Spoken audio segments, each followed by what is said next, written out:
aqui? Promessas de Deus para a sua vida. Abra sua Bíblia então em 2 Coríntios capítulo 7, versículo 1. Segunda carta do apóstolo Paulo aos Coríntios capítulo 7, versículo 1. Promessas de Deus para a sua vida. E eu desejo, a minha oração é para que você aplique essa palavra desta noite na sua vida, quando você sair daquela porta, porque eu creio que Deus vai realizar as promessas que Ele tem na tua vida. Amém? Eu creio, é convicção, é verdade, porque a palavra de Deus é a verdade. Isso aqui não é uma filosofia, isso aqui são princípios e regras que, se nós aplicarmos na nossa vida, Deus é fiel e Deus vai cumprir. Amém? Em Hebreus 10, 23 a Bíblia diz que devemos reter firmes a confissão da nossa fé, porque Deus é fiel. Fiel é aquele que nos prometeu. Então creia que Deus vai realizar na sua vida aquilo que Ele tem prometido. Amém? Todos encontraram? 2 Coríntios capítulo 7, versículo 1. Diz assim a palavra do Senhor então. 2 Coríntios capítulo 7, versículo 1. Ora, amados, pois que temos tais promessas, purifiquemo-nos de toda imundícia da carne e do Espírito, aperfeiçoando a santificação no temor de Deus. Mais uma vez eu vou ler. Ora, amados, pois que temos tais promessas, purifiquemo-nos de toda imundícia da carne e do Espírito, aperfeiçoando a santificação no temor de Deus. Amém? Amém. Glória a Deus. Como eu disse para vocês, Deus tem promessas para realizar em nossas vidas. O nosso Deus, o Deus Todo-Poderoso, o Senhor dos confins da terra, aquele que nos criou, aquele que é Senhor de todas as coisas, mediante a sua palavra, Ele tem promessas para as nossas vidas. E Deus quer cumprir na minha e na tua vida todas as promessas que Ele tem falado na sua palavra. Jeremias 1,12, a Bíblia diz assim, que Deus vela em fazer cumprir a sua palavra. Deus deseja realizar grandes coisas na minha vida e na sua vida. Então, queridos, aqui na minha introdução, eu quero te dizer o seguinte. Nós, eu e você, nós, se você já recebeu Jesus como Senhor e Salvador da sua vida, você tem que ter esse entendimento, essa convicção. Não existe obra do destino na nossa vida. Grava isso. Não existe obra do destino em nossa vida. Eu vou começar a pregar que você vai entender. Tem gente que muitas vezes, quem sabe você está vivendo uma situação de tribulação, de problema hoje. Quem sabe você está vivendo uma adversidade tão grande que você não consegue entender, ou você não consegue dar respostas a si mesmo de que tipo de situação ou o porquê que isso aconteceu na sua vida. E tem muitas pessoas que dizem o seguinte: não, isso é obra do destino. Estava escrito para acontecer isso comigo. Quem sabe o teu casamento você está enfrentando luta hoje. Quem sabe, e casamento não é mar de rosas, eu também tenho problema. Você tem problema. Quem sabe você está se perguntando assim: poxa, o destino me revelou isso. Ou, aliás, o destino me reservou isso. Querido, eu quero dizer para você que para nós, para os cristãos, para aqueles que já foram lavados e remidos no sangue do Cordeiro, para aqueles que têm aliança com Cristo, com Jesus, não existe obra do destino. Eu vou começar a dizer aqui, você vai entender. Queridos, as atitudes que temos determinam a vida que nós vamos ter. Escuta o que eu vou falar para você. O que você é hoje é o resultado das atitudes que você teve na trajetória da tua vida até aqui.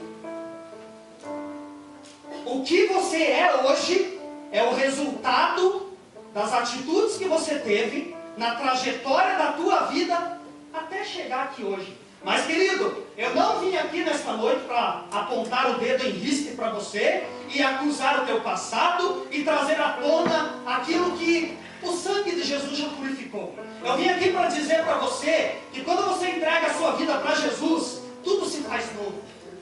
1 João capítulo 1, versículo 7 ao 10, a Bíblia diz assim: se andarmos na luz como Ele na luz está, temos comunhão uns com os outros, o sangue de Jesus nos purifica de todo pecado. Se dissermos que não temos pecados, enganamos-nos a nós mesmos e não há verdade em nós. Mas se confessarmos os nossos pecados, Ele é fiel e justo para nos perdoar os pecados e nos purificar de toda a injustiça. Se dissermos que não pecamos, fazemos-no mentiroso, e a sua verdade não está em nós. Queridos, eu estou aqui para declarar que o teu passado pode ter erro, teu passado pode ter mancha, teu passado pode ter mácula, mas eu estou aqui para dizer para você que o teu futuro é um livro com páginas em branco. E a decisão, a atitude que você toma hoje vai determinar o futuro que você vai ter. Deus é um Deus de promessas. E Deus é um Deus que faz novas todas as coisas. 2 Coríntios 5,17, um texto que você conhece. E assim que, se alguém está em Cristo, é uma nova criatura. As coisas velhas se passaram, eis que tudo se fez novo. Só que a minha vida, a tua vida, funciona uma lei. A lei da semeadura. A lei da semeadura. Gálatas 6, 7, 8. A Bíblia diz assim: não erreis. De Deus não se zomba. Porque o que o homem semear, ele vai colher. Quem semeia na carne, colherá corrupção. Quem semeia no Espírito, colherá a vida eterna. Querido, a vida funciona essa lei. É a lei da semeadura. Tudo que você planta, você colhe. E deixa eu te dar uma informação que você sabe. Se você plantar maçã, semente de maçã, você não vai colher abacate. Se você plantar uma semente de abacaxi, você não vai colher manga. Isso é uma lei da vida. A lei da semeadura. E tem mais um dado aqui. Eu já ouvi o Carlinhos falando. O Carlinhos gosta de falar isso daqui. Que a maneira como você semeia vai determinar a colheita que você vai ter. Agora tem um dado. Semear, nós semeamos da maneira como nós desejamos ou queremos. Você pode semear do jeito que você quiser e o que você quiser. Agora eu te digo uma coisa: a colheita é obrigatória. Você quer amor na tua vida, mas você não semeia amor. Você quer misericórdia na tua vida, mas você não semeia misericórdia. Você quer que as pessoas sejam generosas com você, mas você não é generoso com ninguém. Você quer ajuda, mas você não ajuda ninguém. Semeadura. Você quer prosperidade na vida financeira. Você quer sabedoria para administrar os recursos que Deus tem te dado. Mas quem sabe você está aqui nessa noite e você nunca deu uma oferta, você não é dizimista. Você está quebrando o princípio. Essa semana estivemos num culto e a mesma coisa que o pastor Marcos já nos ensinou aqui, o pastor falou lá. Eu achei interessante. No reino de Deus a oferta é uma semente. 2 Coríntios capítulo 9, versículo 10, a Bíblia diz: aquele que dá semente ao que semeia, também multiplicará a vossa sementeira. Está falando que Deus vai multiplicar a nossa sementeira. Aí o pastor disse o seguinte lá, o que o pastor Marcos já pregou aqui. Tem crente, tem cristão que come a semente. Semeadura, querido. E eu não vou falar só da vida financeira, não. Todas as áreas eu já mencionei aqui. Eu já citei aqui. Você não trata a sua mulher com a dignidade que ela merece. Você quer ser tratado com a dignidade que você quer? Não dá, gente. Semeadura. Em todas as áreas da nossa vida vai funcionar esta lei. Amém? Agora, queridos, para que Deus possa cumprir suas promessas em nossa vida, tem um princípio também. Isso aqui é interessante. Isso aqui que eu vou falar é interessante. Porque nós adquirimos uma cultura errada na igreja evangélica. A gente acha que a gente vem na igreja só para receber. Eu vou lá hoje porque eu quero uma bênção. Uma bênção. A gente adquiriu uma cultura errada. Sabe por que eu estou falando isso para vocês? Para que Deus possa cumprir suas promessas em nossa vida. E são promessas de bênçãos. São promessas sim de vida abundante. De uma vida alegre, de uma vida feliz. Mas tem um princípio. Tem uma lei. Deus reage muito mais às nossas atitudes do que propriamente pelo seu poder, pela sua soberania. Eu provo para você na Bíblia. Deus, vou repetir isso aqui. Deus reage muito mais às nossas atitudes do que propriamente pelo seu poder ou pela sua soberania. Olha o que diz Tiago 4,8, está na Bíblia, a primeira parte do texto, do versículo. Chegai-vos a Deus, e Ele chegará a vós. Atitude minha, reação de Deus. Jeremias 29,13. Olha o que diz. Jeremias 29,13. Diz assim: buscar-me-eis e me achareis, quando me buscardes de todo o vosso coração. Atitude minha, reação de Deus. Olha esse texto.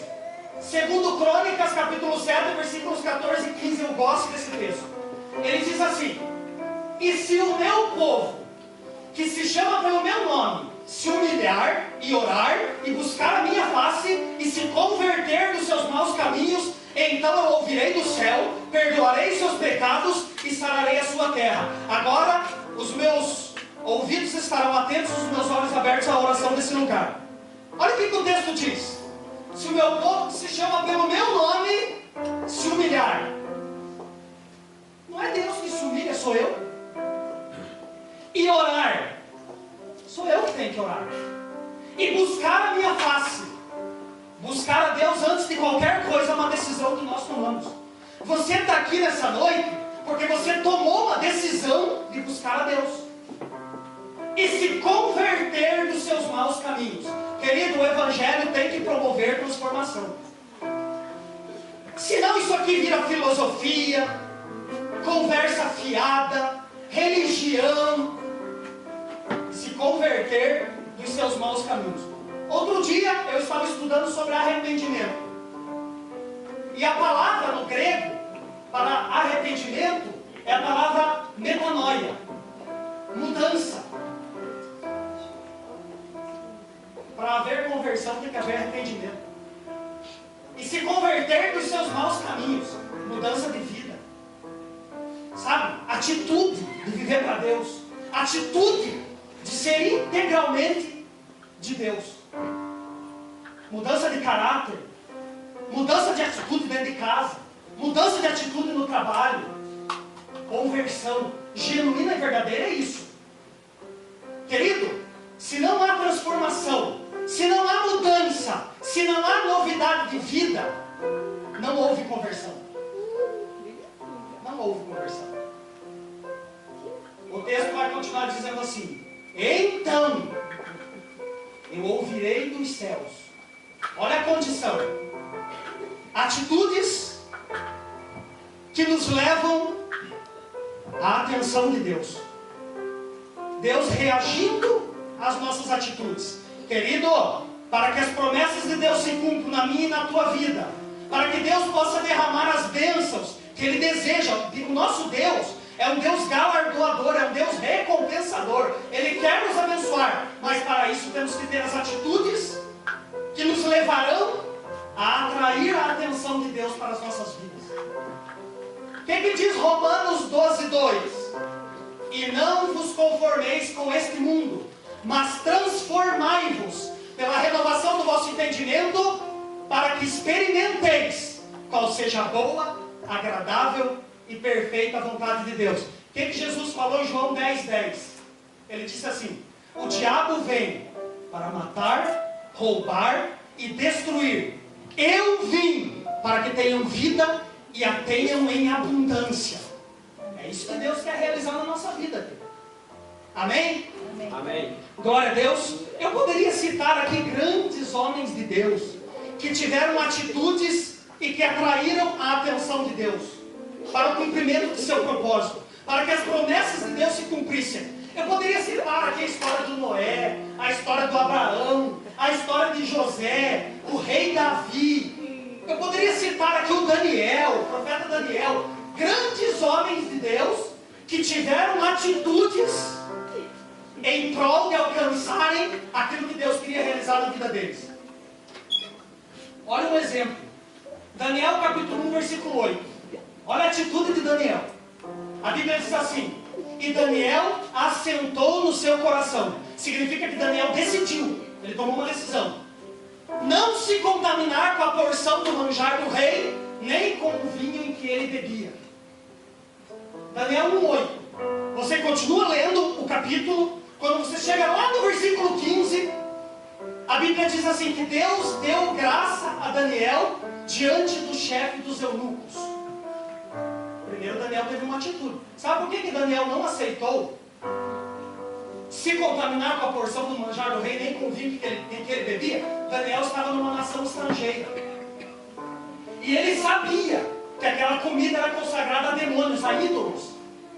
Isso tipifica, é uma tipologia para a nossa vida. Nós estamos aqui, mas nós não somos daqui. Nós estamos no mundo, mas nós não somos do mundo. Queridos, somos peregrinos e forasteiros. Aqui estamos de passagem, porque um dia Deus vai retornar, Jesus vai voltar, eu disse aqui, e um dia todos nós viveremos eternamente com Ele. Deus vai voltar, Jesus vai voltar para buscar a sua igreja, e Ele deseja encontrar uma igreja santa, um povo irrepreensível, um povo santo, que não honra Ele apenas com os lábios, mas que tem a vida no centro da vontade dEle, e a vontade dEle é boa, perfeita e agradável. Amém? Agora eu quero mostrar para vocês alguns princípios para que a nossa vida, para que nós possamos receber as promessas de Deus. Alguns princípios que precisam ser obedecidos para que haja o cumprimento das promessas de Deus em nossa vida. O primeiro que eu quero abordar com você, se você não fechou a tua Bíblia ainda, está no versículo que eu li. 1 Coríntios capítulo 7, versículo 1, que diz assim, o texto que eu li, na abertura da 2 Coríntios, 2 Coríntios capítulo 7, versículo 1. Ora, amados, pois que temos tais promessas, purifiquemo-nos de toda imundícia da carne e do espírito, aperfeiçoando a santificação no temor do Senhor. Glória a Deus. Quem deseja ter as promessas de Deus cumpridas e realizadas na sua vida? Com convicção, com graça, dá glória a Deus. Amém. Glória a Deus. Para você não dormir com mensagem. Isso é quebra-gelo, né? Amém. Vocês prestaram atenção no que o texto diz? Purifiquemo-nos de toda imundícia na carne e no espírito. Sabe o que o apóstolo Paulo está exortando a igreja de Corinto? Vida de santidade. Vida de santidade. E aqui está o obstáculo para muita gente. Porque vida de santidade exige renúncia. O que é santidade? Santidade é viver para Deus. Santidade é se afastar do pecado. Santidade é viver separado do mundo. Você vive no mundo, mas você não é do mundo. Olha o que diz 1 Pedro 1, 15 e 16. Escute esse texto. Mas, como aquele que vos chamou é santo, sede vós também santos em toda a vossa maneira de viver. Assim como está escrito, sede santos porque eu sou santo. Prestou atenção no texto? É em toda maneira. Não é só na igreja não. Queridos, na igreja eu só vejo santo. Na igreja é tudo bonitinho aqui de cima. Inclusive eu. Inclusive o Gabriel, né? O Gabriel é um cordeirinho. Ó. Na igreja todo mundo é santo, gente. Mas olha o que o apóstolo Pedro escreveu. Sede santos em toda a vossa maneira de viver, porque está escrito, sejam santos porque Ele é santo. Hebreus 12, 14. Segui a paz e a santificação, sem a qual ninguém verá a Deus. Santidade. Afastado do pecado, afastado da mentira, afastado de golpe, afastado da calúnia, afastado da fofoca. Renúncia, gente. A porta é estreita.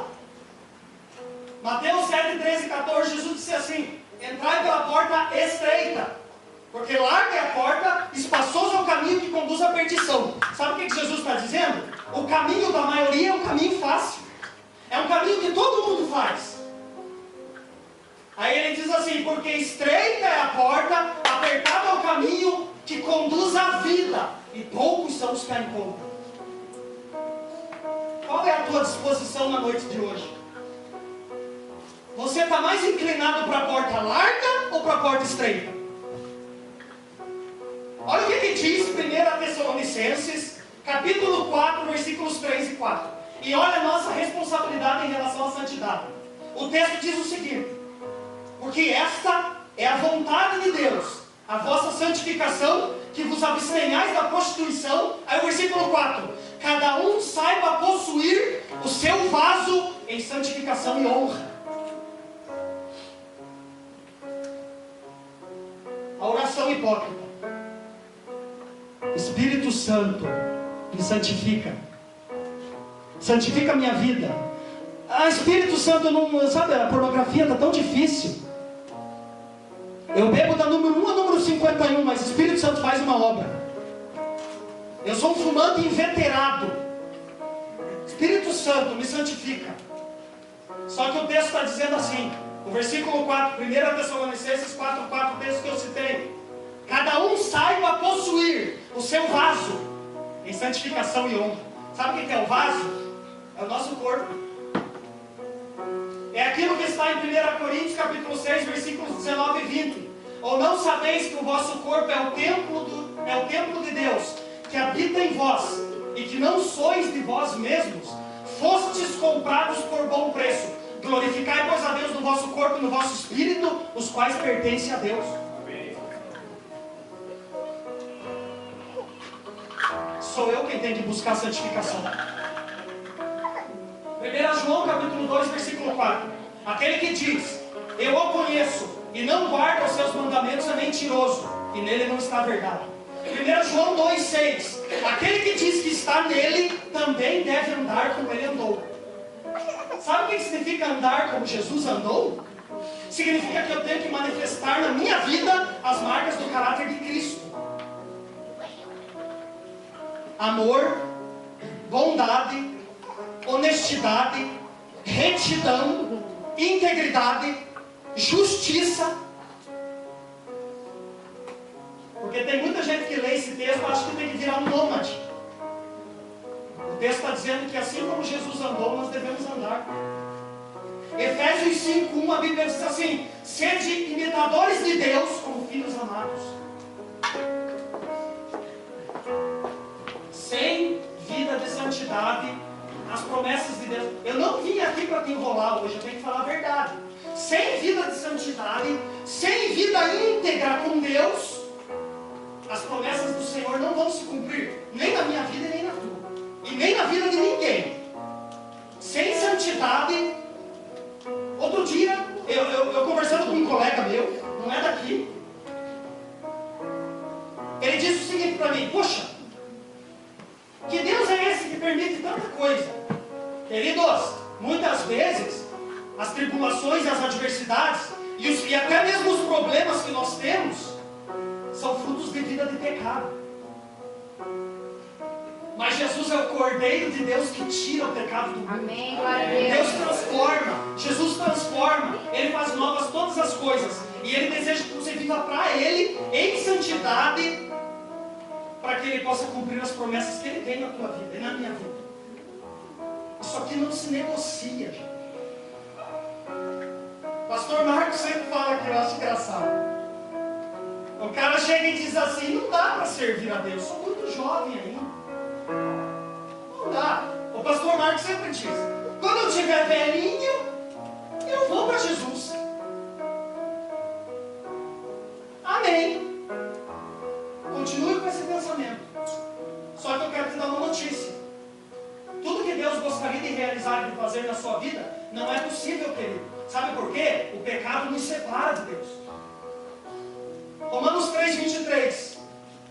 Todos pecaram e destituídos estão da glória de Deus. Sabe o que significa ser destituído? Ser deposto de um cargo. Destituído. Isaías 59:1 e 2. A Bíblia diz assim: eis que o braço do Senhor não está encolhido para que não possa salvar, nem surdo os seus ouvidos para que não possa ouvir. Mas as vossas iniquidades fazem separação entre vós e o vosso Deus, e os vossos pecados encobrem o seu rosto de vós, para que não vos ouça. Deus é fiel. 2 Timóteo 2,13 diz que se formos infiéis, ele permanece fiel, porque ele não pode negar-se a si mesmo. Só que o pecado nos separa de Deus. E tudo aquilo que Deus, as promessas da Bíblia, de vida abundante. Eu gosto de Deuteronômio capítulo 28, os 3 primeiros versículos.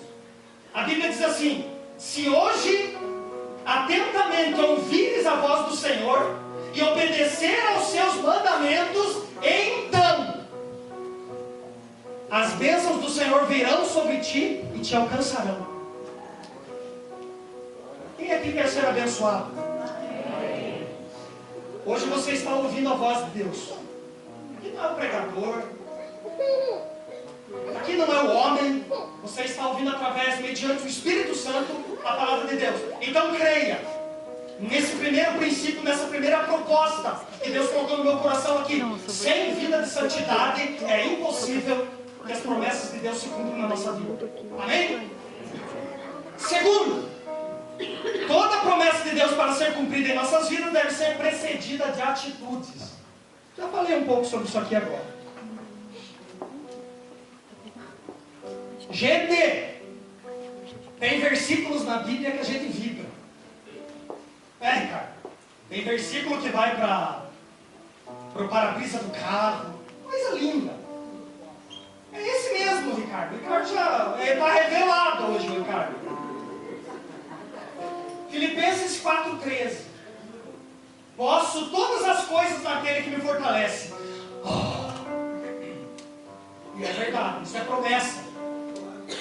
Tem até tatuagem, né? Faz assim no braço e parece assim, coisa linda. É legal. Amém. Posso todas as coisas naquele que me fortalece. Só, querido, quando você abre a Bíblia, você tem que ler apenas o versículo anterior a esse. Eu vou citar para você. Olha o que o apóstolo Paulo fala antes desse versículo. Filipenses 4,12, esse é o 13. No versículo 12 ele diz assim: sei estar abatido e sei também ter em abundância. Em toda maneira e em todas as coisas eu estou instruído, tanto a ter fartura quanto a passar fome, tanto a ter em abundância quanto a padecer necessidade. Aí ele vai entrar no versículo 13: posso todas as coisas naquele que me fortalece. Sabe o que a Bíblia está me ensinando?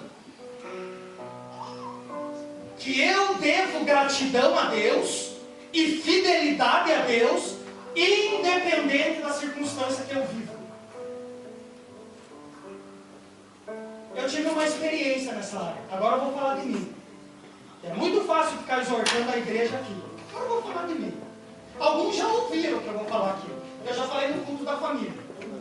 No primeiro semestre, e o Wellington está ali, o Wellington sofreu aflição junto comigo, meu colega, meu amigo de infância, o Wellington, e somos colegas de trabalho, porque eu profetizo aqui que o Wellington, em breve, estará comigo de novo, já falei para ele.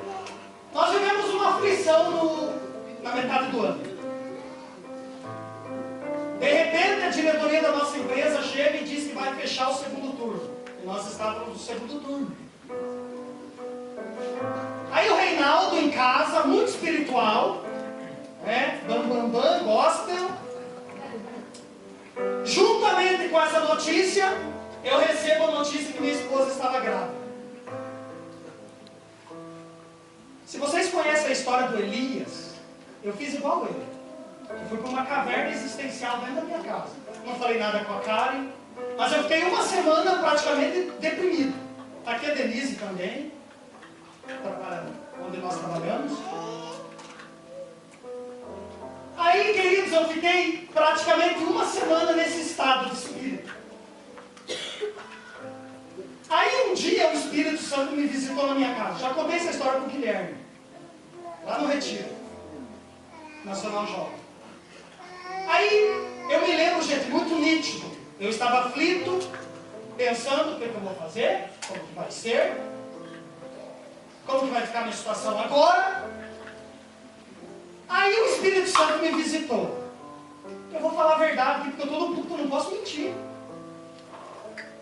O Espírito Santo me visitou naquele dia e disse assim: hipócrita. Você é hipócrita. Chegou a hora de você viver o que você prega. Aí o Espírito Santo me lembrou desse versículo. Porque muitas vezes você falou no púlpito as palavras do meu servo, o apóstolo Paulo. Sei estar abatido, sei ter em abundância. Em toda maneira, em todas as coisas, estou instruído, tanto a ter fartura quanto a passar fome. Ter em abundância e padecer necessidade. Posso todas as coisas naquele que me fortalece. Você é hipócrita. Olha o teu estado aí, ó. Você está abatido, cara. Você está sofrendo por uma coisa que ainda nem aconteceu. Naquele dia eu dobrei os meus joelhos e orei com a palavra. Eu disse, Senhor, a tua palavra diz em Filipenses 4, 6 e 7, que eu não devo andar ansioso por coisa alguma, mas que em tudo as minhas petições devem ser conhecidas diante do Senhor, através da oração e súplicas com ações de graças. O versículo 7 diz assim, a paz de Deus, que excede todo entendimento, guardará as vossas mentes e os vossos corações em Cristo Jesus. Eu fui para 1 Pedro 5, 7, lançando sobre Ele todas as nossas ansiedades, porque Ele tem cuidado de nós. Mateus 22, 21, tudo que pedirdes na oração, crendo, recebereis. Eu dobrei os meus joelhos e eu fui curado instantaneamente. Queridos, quem sabe você hoje está passando por isso. Falta de fé, pouca fé.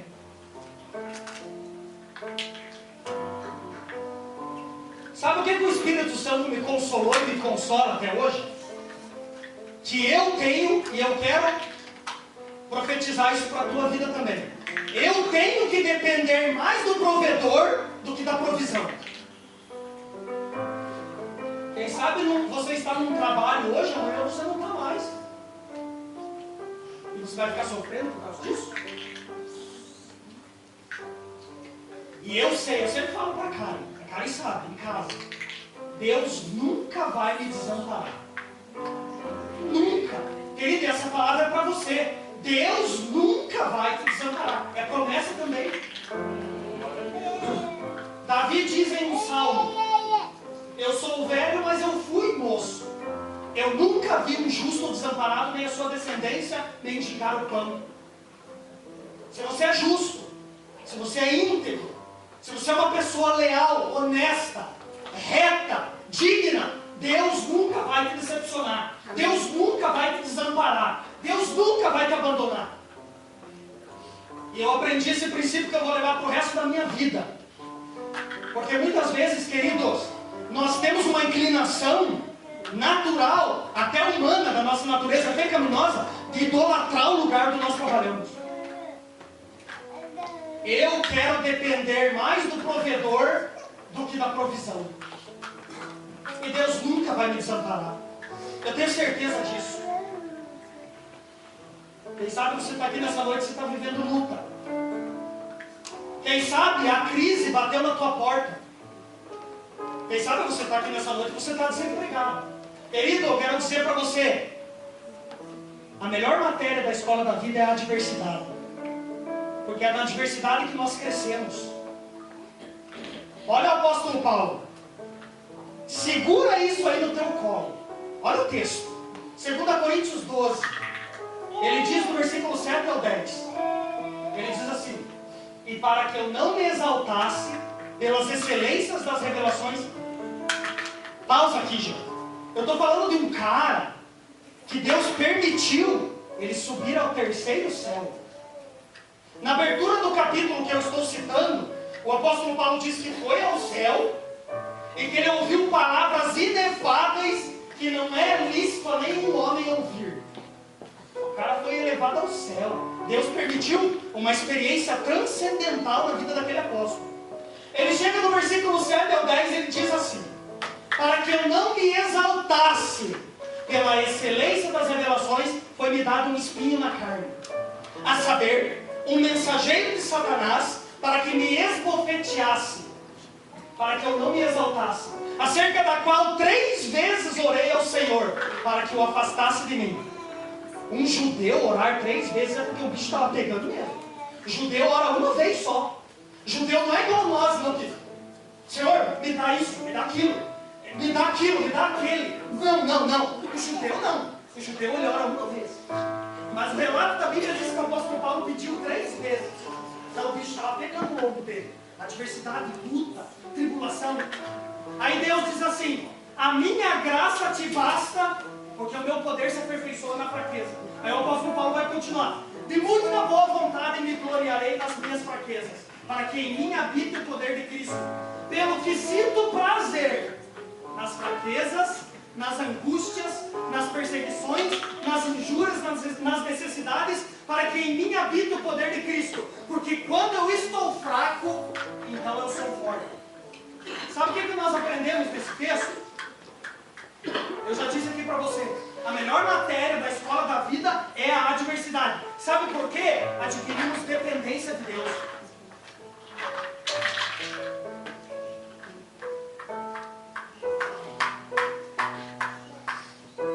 Glória a Deus.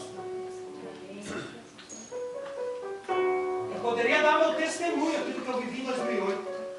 Quem sabe você está aqui, você chegou na igreja hoje. E quem sabe você está me olhando e você pensa que aqui em cima está um cara que nasceu no berço evangélico. Querido, eu estou aqui hoje só para... Eu não estou falando nem da pregação. Pastor, não estou falando nem do ministério. Estou falando da minha vida. Da minha vida biológica. Da minha vida física. Os meus amigos que estão aqui conhecem a minha história. Eu só estou aqui hoje, de pé, me movimentando, falando pela graça e misericórdia de Deus. E eu dizia, só para você que não sabe, eu tive tuberculose em 2008. Eu estou com 88 quilos. Estou saradão hoje. No auge da doença eu fiquei com 57 quilos. Imagina a caveirinha que eu virei. Aí eu dizia assim, eu amaldiçoava o ano de 2008. Eu dizia assim, 2008 eu quero deletar da minha vida, não existiu. Hoje, eu glorifico a Deus pelo ano de 2008. Foi o divisor de águas na minha vida. Foi a prova que eu passei, foi o deserto que eu vivi. Glória a Deus. Amém. Posso continuar agora? Amém. Vamos lá, né, Gabão? É na luta e na adversidade que você cresce. Você já pensou se a nossa vida fosse tudo legalzinho? Tem alguém aqui que não tem problema? Não quer nem olhar. Você tem problema, Gabriel? Graças a Deus pelo problema. Sabe por quê, gente? Quando nós não temos problemas, luta, dificuldade, adversidade, nos tornamos prepotentes e arrogantes e soberbos. De vez em quando vem uma luta para a minha vida. Aí o Espírito Santo diz nitidamente para mim assim: você está atravessando isso? Porque senão eu posso perder você. É como se fosse uma linha de equilíbrio. Não reclame. Está passando luta, está passando prova, tribulação, aflição, angústia. Deus está preparando você. Deus está moldando você, o teu caráter, a tua postura, as atitudes que você vai ter para Ele cumprir as promessas dele na tua vida. Amém? Amém. Quando estou fraco, eu sou forte. Que expressão de linguagem. Pastor, você conhece o crente forte? O crente forte é perigoso, né? Não é, cara? O crente super espiritual está em caminho de desgraça. Eu quero ser fraco. Quando estou fraco, eu sou forte. Sabe por quê? Essa expressão de linguagem quer dizer que nós somos totalmente dependentes de Deus. Totalmente. Totalmente. A oração que eu faço quando eu venho pregar, o pastor está aqui ministrando sobre a minha vida e eu estou orando aqui. Eu peço, Senhor, que o Teu Espírito Santo seja o regente da mensagem. Eu dependo do Senhor, eu preciso do Senhor. Me ajuda, me auxilia. Me ajuda. Eu não consigo, eu não tenho capacidade. É o Espírito Santo que usa. É o Espírito Santo que opera todas as coisas. Você é líder de célula, não é você que é bom, é o Espírito Santo na tua vida. Ah, você canta muito, você é ministro de louvor ou ministra de louvor. Querida e querido, não é você, é o Espírito Santo. Dele, por ele, para ele são todas as coisas. O texto que eu citei no início aqui, o apóstolo Paulo diz, 2 Coríntios 4:7, temos este tesouro em vaso de barro, para que a excelência do poder seja do Senhor e não de nós. 2 Coríntios 10, 17 e 18, o apóstolo Paulo diz assim, aquele que se gloriar, glorie-se no Senhor. Não é aprovado aquele que a si mesmo se louva, mas sim aquele a quem Deus louva. Amém? Essa aqui é boa. Promessa. Terceira promessa que eu vou citar aqui. Promessa de proteção e segurança. Quem quer proteção e segurança aqui? O reino de Deus oferece isso. É promessa. Olha o que diz o Salmo 91. Esse salmo é muito lindo. Salmo 91, versículo 1 ao 10. Diz assim, aquele que habita no esconderijo do Altíssimo, à sombra do Onipotente descansará. Direi do Senhor, Ele é o meu Deus, o meu refúgio e a minha fortaleza, e nele eu confiarei. Porque Ele te livrará do laço do passarinheiro e da peste perniciosa. Ele te cobrirá com suas penas e debaixo de suas asas estará seguro. A sua verdade é escudo e broquel.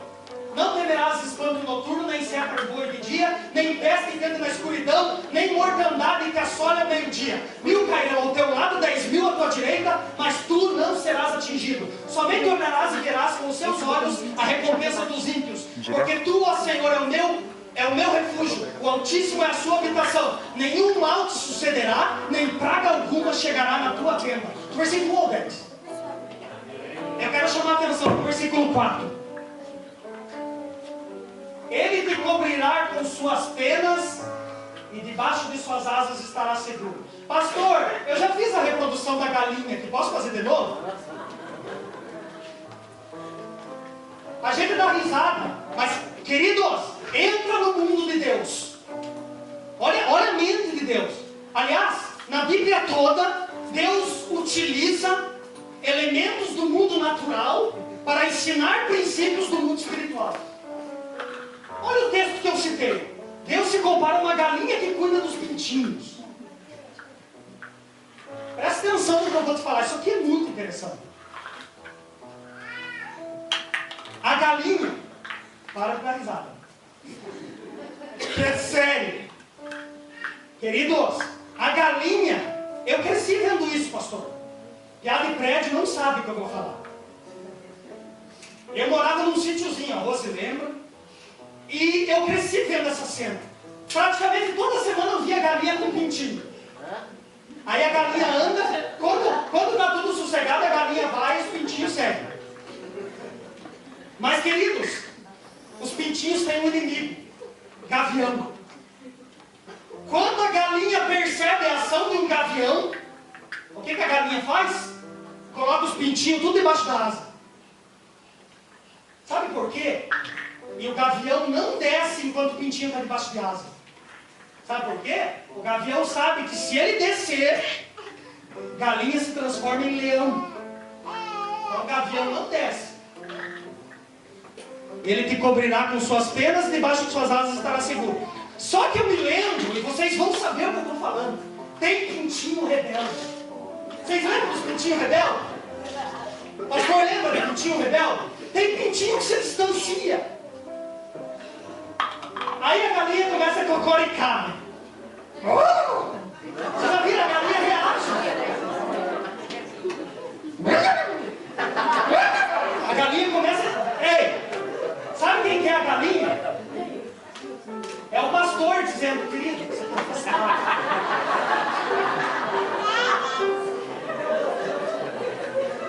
Sabe quem que é a galinha? É o pastor dizendo, querido, você precisa do discipulado. Você precisa do acompanhamento. Seja inserido numa célula. Participe de uma célula. Querido, você está saindo fora da asa. Aí a galinha começa. E queridos, o gavião é astuto. Gavião é estratégico. Entra no mundo de Deus. Aí o pintinho se afasta. Se desvia. Abandona a fé. Aí o que acontece? E a galinha continua chamando. Só que a galinha, ela não tem domínio sobre todos os pintinhos. Ela tem que, pastor, a galinha precisa levantar imediatamente um líder de célula para ajudar. acontece? O gavião está lá em cima percebendo. Opa, ele viu dois pintinhos marcando, como a gente fala na gíria. 2 pintinhos marcando. É aquele crente que se desvia. É aquele crente que esfria. E não quer mais congregar. Aí o que o gavião faz? Ele aterriza e arrebata a sua presa. É assim que o diabo está fazendo todos os dias. Ele te cobrirá com suas penas e debaixo de suas asas estará seguro. Continue na igreja. Continue, ame a sua célula. Ame o pastor. Ame teu pastor. Você está debaixo da galinha. Ame a igreja. Continue na igreja. Aqui você recebe direção. Aqui você cresce. Aqui você tem instrução. Aqui você se desenvolve. E aqui você recebe direção de Deus para a tua vida. Amém. Querido, por favor, não seja um pintinho rebelde. Aliás, seja um pintinho, mas seja um pintinho que está debaixo da asa da galinha. O pessoal fica dando risada, falando coisa séria. Amém? Amém? Essa aqui é boa. Mais uma promessa. Como está meu tempo, viu, pastor? Que hoje eu não marquei. Ricardo está marcando?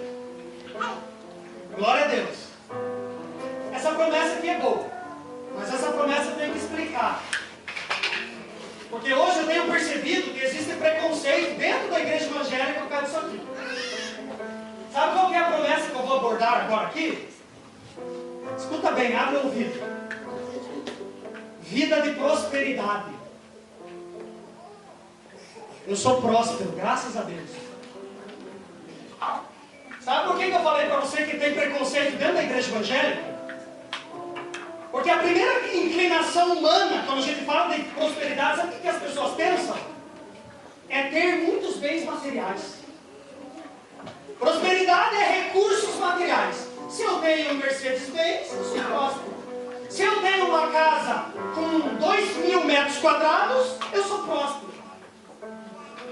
Se você aprendeu isso, querido, eu quero dizer para você, eu vou destruir nessa noite. Você aprendeu errado. Isso não é prosperidade. Isso pode até complementar a prosperidade. Não é pecado você ter um carro. Eu tenho um carro bom. Não é pecado. Não é pecado você morar numa casa boa. Só que isso não significa prosperidade. Eu vou te explicar, você vai entender. Sabe o que é prosperidade? Prosperidade é você ter a alegria de viver. Prosperidade é você ter comunhão com Deus. Prosperidade é você saber viver com aquilo que Deus tem colocado na tua mão. Deixa eu te falar uma coisa. Só Deus completa o homem. Só Deus. Só Deus dá plenitude de alegria, plenitude de felicidade. Só Deus. Querido, aprenda isso. O ser humano nasce com 3 vazios existenciais: pai, mãe e Deus. De pai e mãe, você pode suprir como responsável. De Deus você não supre. Aí o homem procura na bebida suprir esse vazio existencial. Aí o homem procura nas drogas, procura no dinheiro, nos bens materiais. Mas eu declaro com muita convicção: só Deus pode te dar plenitude de vida e plenitude de felicidade. Queridos, eu conheço gente que tem a mesma condição que eu tenho e não é próspero. Eu conheço gente que tem muito mais do que eu materialmente falando e toma remédio de tarja preta para dormir de noite, que não tem paz. Eu pergunto para vocês, isso é prosperidade? Eu conheço gente rica com a vida, estou falando de coisa que eu sei. Eu não estou trazendo conjectura aqui, não. Eu conheço um nego rico que tem a vida toda arrebentada. O que adianta?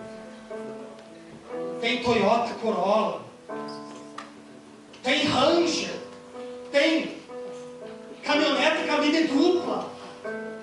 Aí deita para dormir de noite e não consegue dormir. para vocês só prosperidade? Prosperidade é comunhão com Deus. Prosperidade é a alegria de viver. Prosperidade é essa comunhão que nós temos aqui. Hoje eu estava no aniversário do Lucas, aí eu comentei com o André. Olha que coisa linda, eu falei para ele. A igreja de Deus no Brasil do Campo Comprido, praticamente a igreja congregada numa festa de aniversário. Eu comentei com o André. É promessa. Prosperidade é promessa. Se por acaso você entrou aqui nessa noite, porque teologia, muitos falam, né? Teologia da prosperidade. Querido, não é isso que eu estou falando para você. Se alguém pregar para você, eu nunca preguei isso aqui. Vem para Jesus. Se você tem um Fusca velho, você vai ter um BMW. Isso é mentira. Isso é o falso evangelho. Isso não está na Bíblia. Agora a prosperidade está na Bíblia. Felicidade e paz com Deus está na Bíblia. Ele diz no Salmo 1, versículo 1 ao 3. Bem-aventurado o varão que não anda segundo o conselho dos ímpios, não se detém no caminho dos pecadores, nem se assenta à roda dos escarnecedores. Antes tem o seu prazer na lei do Senhor, na sua lei medita de dia e de noite. Será como árvore plantada junto a ribeiros de águas, que dá o seu fruto na estação própria, cujas folhas não caem, e tudo quanto fizer prosperará.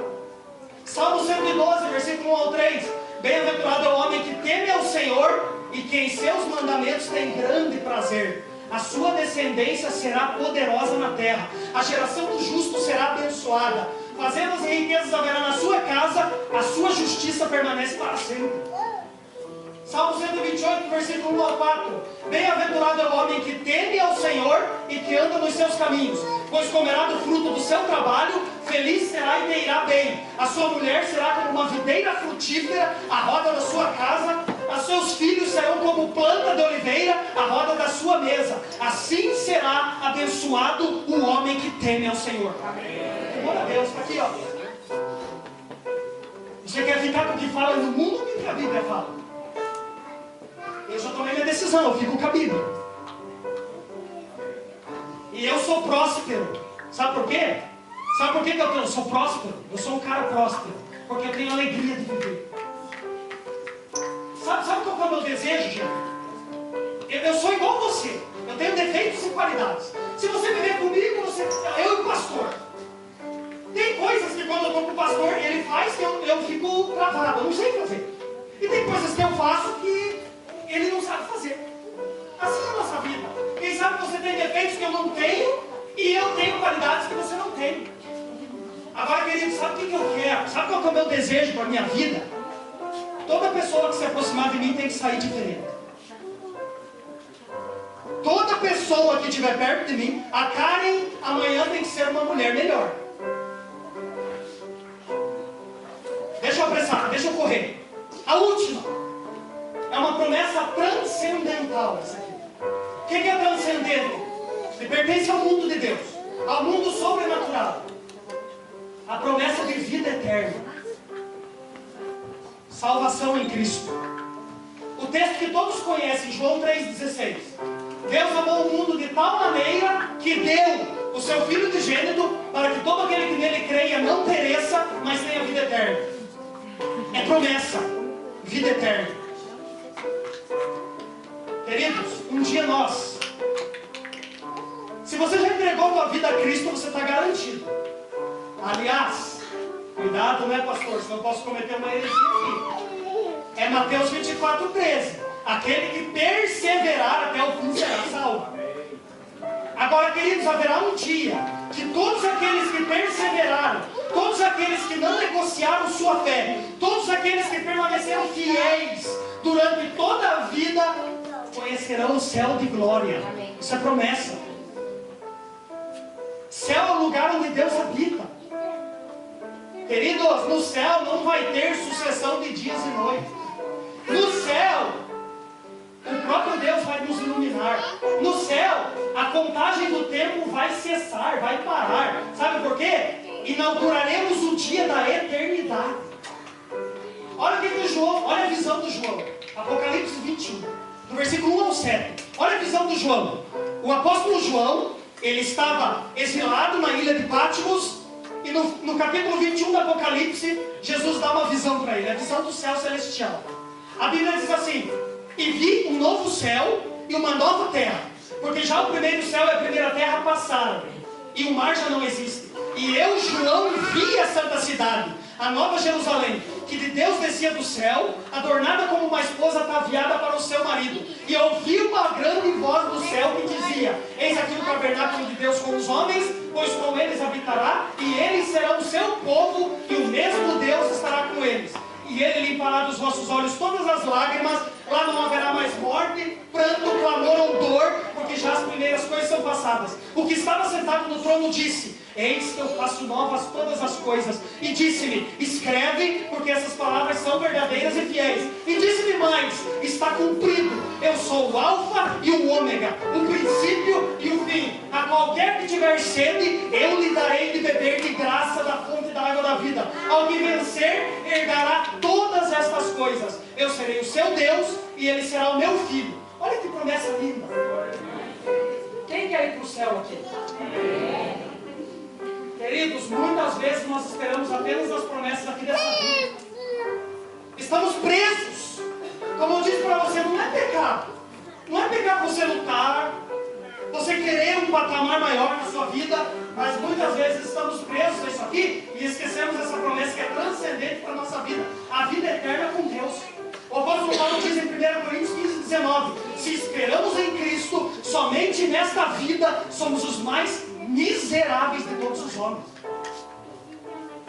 2 Coríntios 4:16-18: por isso não desanimamos, ainda que o homem exterior se corrompa, o interior se renova de dia em dia, porque a nossa leve e momentânea tribulação produz para nós um peso eterno de glória muito excelente, não atentando nós nas coisas que se veem, mas nas que se não veem, porque as coisas que se veem são temporais, as que se não veem são eternas. Olha que promessa. E eu encerro, o pastor pode vir para cá, com a declaração do apóstolo João. 1 João 3:2. Olha o que ele diz. Isso é uma promessa. Promessa de eternidade. Ele diz assim: amados,